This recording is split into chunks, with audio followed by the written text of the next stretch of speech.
Hello and welcome back to another episode of Science Spotlights.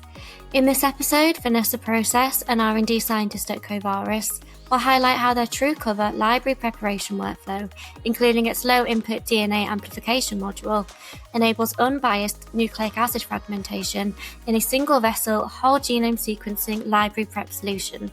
It delivers industry-leading coverage uniformity and supports accurate variant calling down to 0.1 nanograms.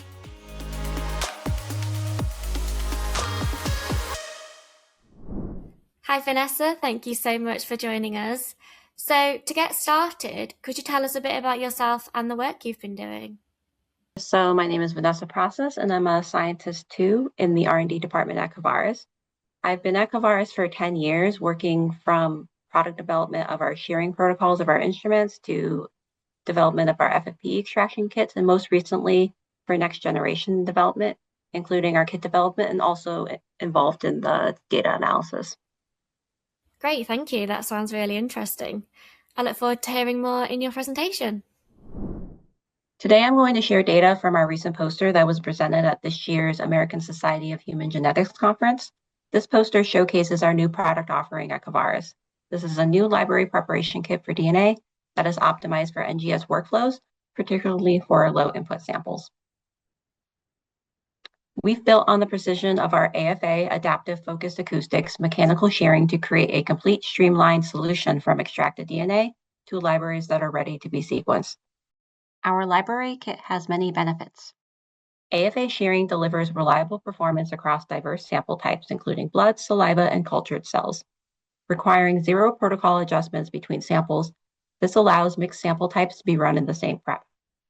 If using low input samples, we have an easy add-on workflow from our PCR-free library that streamlines library preparation, integration, enabling flexibility in the workflow.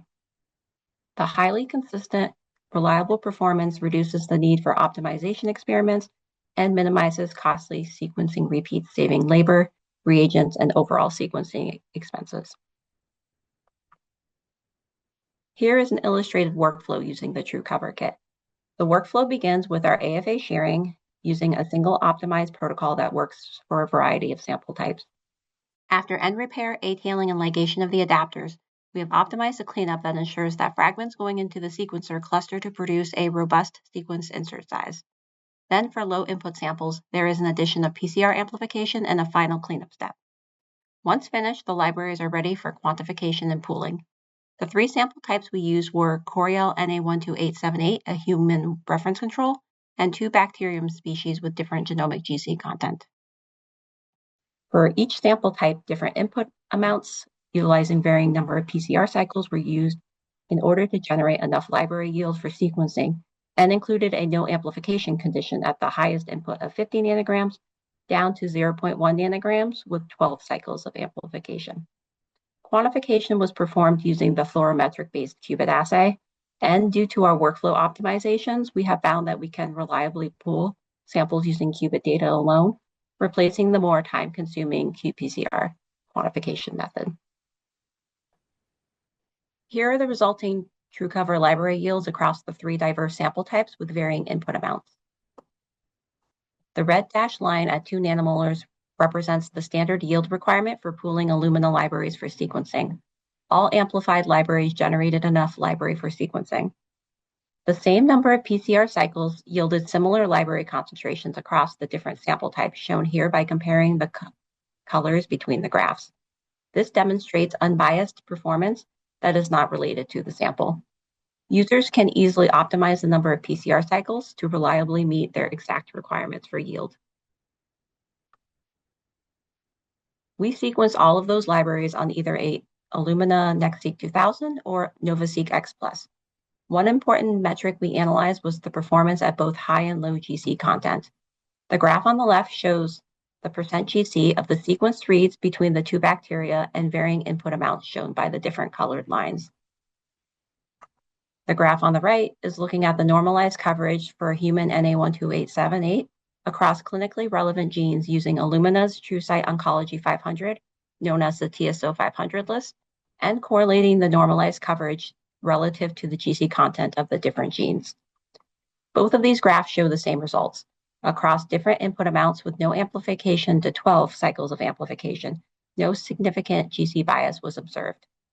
The bacteria graphs show overlaid lines for all inputs for both the high and low GC that were sequenced in the same pool, and the peak for each graph matches the expected GC content. The NA12878 graph shows normalized coverage near 1, shown by the near horizontal best fit lines, illustrating independence of the GC content across the different genes and across all input amounts.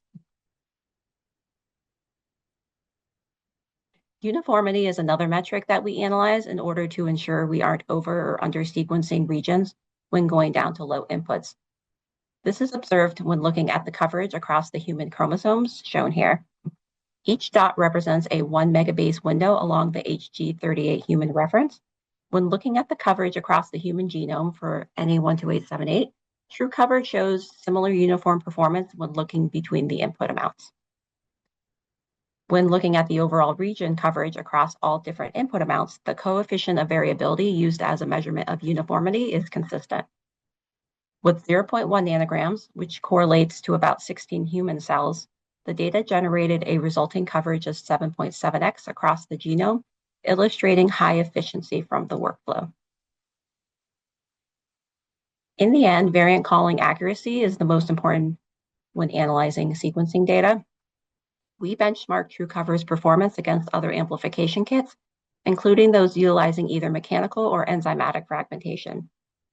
We followed the kit protocols for 3 inputs, 1, 5, or 50 nanograms, and calculated the resulting F1 scores as a metric for overall variant performance. At the top of the graph, SNPs are even for truCOVER, shown in blue across the input amounts. Indels, shown at the bottom, are the more difficult to detect with short read sequencing. Lower F1 scores are expected with less input due to lower input sample complexity and read coverage. Even so, truCOVER has higher scores for indels at 1 nanogram.